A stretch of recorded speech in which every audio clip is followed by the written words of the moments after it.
Allez, dans 20 secondes maintenant, le coup d'envoi de ce match de la 24e journée de Jeep Elite.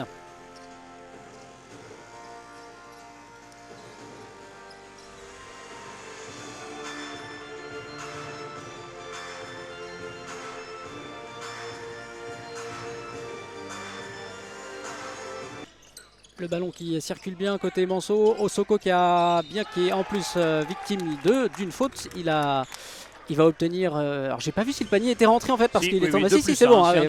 Deux plus. Jouer poste bas contre Scott Bamford puisqu'il est effectivement beaucoup plus physique que lui. Par contre Scott lui inversement profite d'un boulevard pour aller au lay-up.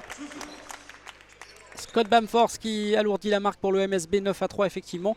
Devant, on n'a pas vraiment d'adresse on va dire. Dans ce début de match, c'est pas plus mal pour les Manceaux. Oui, Zach Peacock à 3 points, attention il n'est pas attaqué, il y avait de retard et qui réussit le tir primé de Zachary Peacock. William Staras était en retard. Attention, le risque est encore une balle perdue. Encore une balle perdue et Terry Tarpey qui va conclure. Oh, qui est parti de loin. Ouais. Et Pelos qui demande à... Oh là, il s'est bien servi de l'appel de son coéquipier pour conclure. Magnifique dunk de Pierre Pelos. Ça, c'est très beau. Et très malin sur ce qu'on appelle le end-off. Bamford face à Zach Wright. C'est compliqué ce que tente les Manceaux, même s'il parvient à trouver Ovisoko. Le shoot mi-distance derrière. Le très bon rebond offensif pris par Baptiste et la conclusion derrière. Ouais, quand on a une taille de 2 mètres 4-5 et une envergure pareille. Et il y va tout seul, du coup Kazamikin à mi-distance, c'est parfaitement réalisé. Très bien, il a d'abord tassé la défense pour se reculer un petit peu et réussir à s'ouvrir le tir, profitant de la défense très serrée sur Scott Bamford à l'extérieur. Il a pu s'offrir un petit shoot à niveau de la ligne de lancer franc, endroit où les meneurs de jeu, logiquement, sont des joueurs à droit. Scott Bamford serré de près, il a réussi à passer la défense de Zach Wright pour retrouver Soko. La très bonne passe d'Ovisoko et la conclusion de William Snaras. Magnifique passe. Volleyée. Ouais, exactement. McIntyre Miller pour Zach Peacock. Voilà, Gielbourg qui récite son basket offensif. Voilà, oui, et Tomic qui vient dunker. Magnifique dunk de Tomic, incroyable. Il y a trop de ballons perdus du côté de Bourg-en-Bresse pour l'instant passer devant le MSB. Même s'ils ne sont pas très loin, ils n'ont pas réussi à passer devant parce qu'à chaque fois, il y a une balle perdue qui est venue gangréner un petit peu le bon rythme trouvé par la Gielbourg. Et on l'a pas dit, mais les deux équipes sont à 5 fautes dans la pénalité désormais pour ces 2 dernières minutes de ce deuxième quart-temps avant la mi-temps ici à Antares.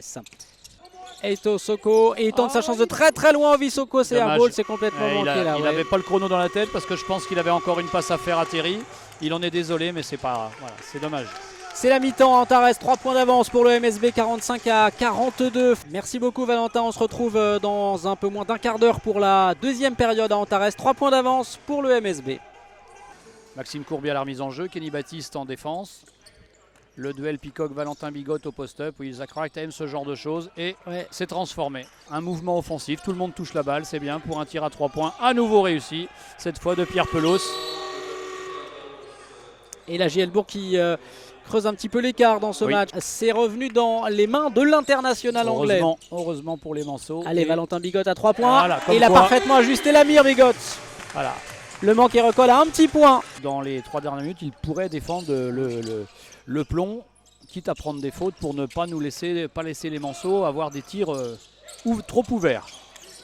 Terry Tarpey a frôlé encore l'interception. McIntyre Miller pour le shoot primé, c'est ressorti, le rebond derrière McIntyre Miller qui vient reprendre son palais là dans Ovisoko et Pierre Pelos à la conclusion. La victoire de la Gielbourg sur le parquet de la salle Antares, 86 à 85. La Gielbourg qui confirme sa bonne marche et son classement en championnat et qui va pouvoir envisager l'avenir avec une certaine sérénité alors que les Manceaux encaissant une nouvelle défaite et au regard du calendrier qui les attend vont devoir resserrer, espérer récupérer au moins des 2 intérieurs sur le flanc pour essayer d'aller vers une victoire sur leur prochaine sortie, ce qui ne sera effectivement, comme on l'a dit, pas évident au regard du calendrier. Et quand on connaît le secteur intérieur de l'Asvel, on se dit que c'est pas un cadeau ce qui nous attend mardi, oui, tout à fait. Sans Eggy Mokevicius, ça va être Oui, parce que je pense que d'ici mardi, on n'a aucune chance de récupérer l'un des deux.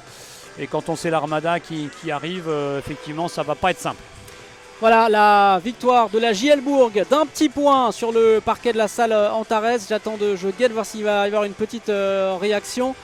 Elric Delors, il est assis sur sa chaise, il doit ressentir beaucoup de frustration ce soir, mais pas franchement en vouloir à ces hommes qui ont fait un bon match. Un petit mot des stats quand même, Philippe, 21 points pour Maxime Courby. Oui. C'est lui le meilleur marqueur de ce match, le Burgien. On a évoqué tout au long de la rencontre son état d'esprit, sa discrétion qui n'avait d'égal que l'efficacité ce soir.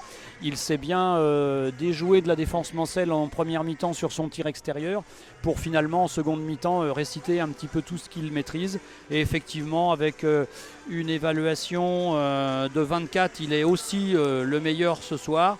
L'évaluation globale de 105 de Bourg-en-Bresse à 88 pour les Manceaux montre malgré tout l'écart sur le fond de jeu qui ne se reflète pas forcément au niveau du score. Au niveau du rebond, 38 à 28, oui, c'est ce qu'on avait un petit peu craint en début de rencontre, c'est la domination physique de Bourg-en-Bresse. Et les balles perdues nombreuses en première mi-temps des Bressans, 10, ils n'en ont perdu que 6. En seconde mi-temps, ils ont rectifié le tir, et ça leur a peut-être permis de sceller la victoire, même si ça s'est joué à pas grand chose, il faut bien le dire.